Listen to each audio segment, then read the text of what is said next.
Alright, what's up YouTube? What's happening, y'all? Shouts out to the whole wide world for living and breathing another day. To the whole wide world. I mean, it's to the old people that are 99 years old, okay? I'm talking about the whole wide world. All the little kids, everybody, alright?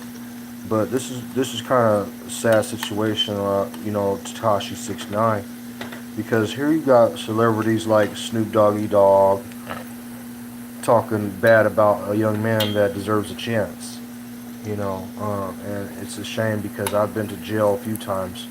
I've never been to prison before, but I've been to jail a few times, and for anybody to really talk about him being a snitch, a snitch, a snitch, I think you guys are clowns. I think you guys are real clowns because he wants to come home. He wants to see his family. You know what I'm saying?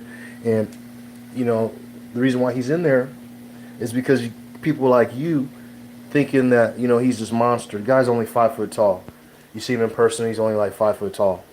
You know, um, and he realized some things, but what he didn't realize was that he had people around him that really didn't give five fucks about him. So why you guys talking about why Snoop Dogg and you guys talking about he's snitching, man? You know what? I give five fucks about the niggas that he was hanging out with. Okay, if anything, they ought to be what's that dude's name? His manager. He ought to be slapped in the face. He ought to get all his teeth knocked out. How about that? How about somebody ought to knock out all his motherfucking teeth? Okay. You're just talking about the next Suge Knight. Nigga, that doesn't impress me. First of all, when I heard that, and then second of all, you're supposed to be a role model to your the people that you help get out there, which is Tekashi 69. This guy's supposed to be a producer. I've never heard of the guy, but okay, you're supposed to be a producer, and this is what you do. You let your artists run around the streets all wild, like a fucking goddamn hooligan. Talking about Treyway and all this shit. That doesn't sound anything educational. That doesn't sound anything business minded. That's going to be positive for the youth of anything, any kind. It sounds like absolute terror. But what was the terror was the producer, because he, instead of, it's like, okay, how Birdman made Lil Wayne grow his dreadlocks. Instead of Lil Wayne do his thing. Lil Wayne didn't want to grow dreadlocks. So Lil Wayne wanted to have his hair nice and smooth, Michael Jackson, smooth criminal, where, the ladies could braid him up, and, he could come into the salon and get his hair braided up, and if he wanted to let his hair down, he could let his hair down. When you got dreadlocks, you can't do that. You know what I'm saying? Once your hair is getting locked up, you can't bring that back. Well, there is a way you can. I know there's a way that you can bring it back, but I ain't gonna tell nobody how to do that. That's just my little secret. But for the average folks, they're gonna have a hard time. Now they got to cut their hair off because they don't know what else to do. But see, this is what pisses me off about this producer. Okay, and then you want to hang around and be all up on 6ix9ine's lawyer. The thing is that once you're an artist, people try to really make you as the bad guy. And see, they did my cousin, X-rated Honoré Bashan Brown the same way when he was a young man, and he did decades, in prison. And it's a sad thing when people try to, it wasn't in the same aspect. It was similar situation, but people try to put you in this position. Oh yeah, let's do it, and they're preying on you because they know you're willing to do it. They're happy they found somebody that's, I wouldn't say stupid, but I would say naive. See, and that's why I'm disgusted at this goddamn producer, whoever this guy is that produced 6ix9ine. I think he sucks balls, big balls, and I hope he sucks more balls in prison because I think that's exactly where he needs to be. I don't like producers that do that type of stuff. They can't. You're a producer, so first of all, you have a big opportunity with the person you're hiring as to change. Hey man, why don't you change your aspect and do some more positive things? You ain't got to be out here gang banging and trying to be goddamn gangbanger or blood or a crip or anything like that. No, the nigga didn't do that. The nigga was probably like, oh, Treyway blood, Treyway blood, we gonna Treyway, big Treyway blood. Man, I hate people like that because that's a selfish person that doesn't care about the youth. And that's why I'm so sick of motherfuckers that want to shine on somebody else's situation. And that's what's happening with this guy right here. I think he's an innocent man. Personally, I think the guy's an innocent man, and he deserves a chance. Everybody deserves a chance.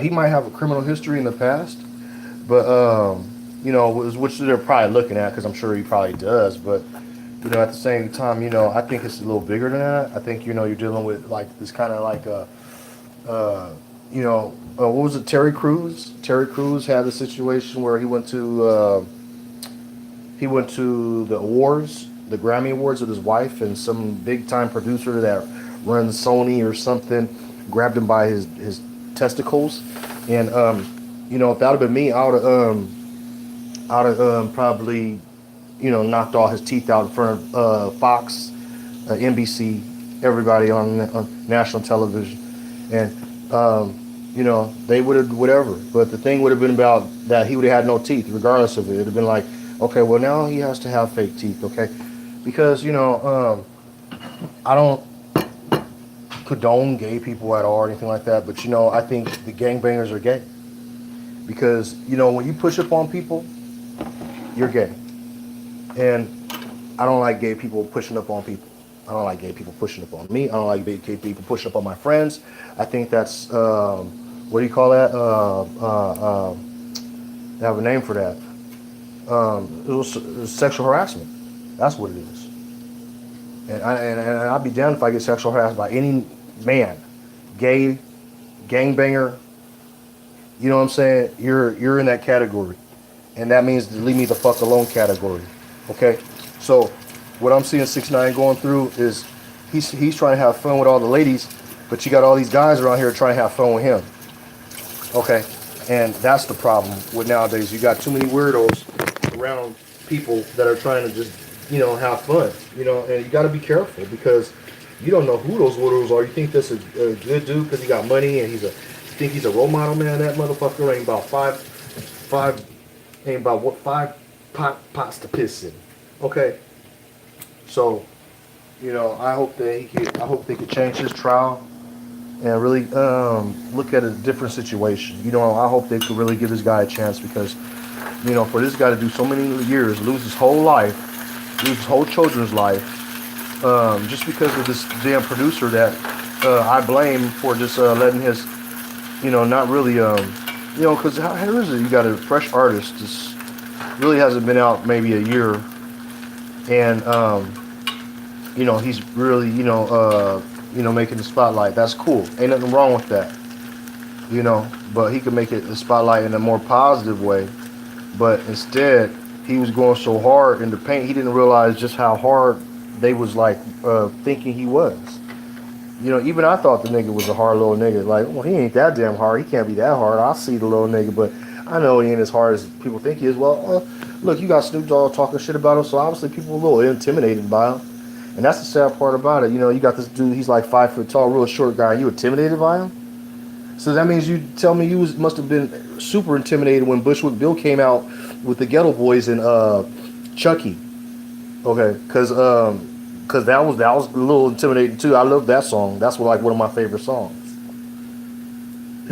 So, you know, my thing to Snoop Doggy Dogg, you know, because I you know, I mean, you know, it's a small world. Let me tell you guys something. It's a small world, and if anybody ever tells me they want to see me, just let me know the location. And I'm doing kind of bad, so you know, you might have to come to Vegas and see me. You know what I'm saying? So if you don't got a problem with that, then just let me know. You know what I'm saying? Because I mean, I really think you niggas, and I'm 46, and I'll be 47 on 13th of November this year. But I think you niggas is real out of line for disrespecting the youth like this. You know what I'm saying? This is a 90s baby, an 80s baby, or whatever, and we 70 babies. And here you are talking about this young man like, you know, he like, you know, he deserves the worst. You know, I mean, that's despicable. You know, and the really sad part about it is, what if the person that tried to lock you up didn't have that compassion? You know, and I'm talking to Snoop Dogg about this one because how are you going to be like that? You know, disrespecting the man. You know, because your case is already closed. You know, and just saying that he's a snitch and everything. You know, man, look here, man.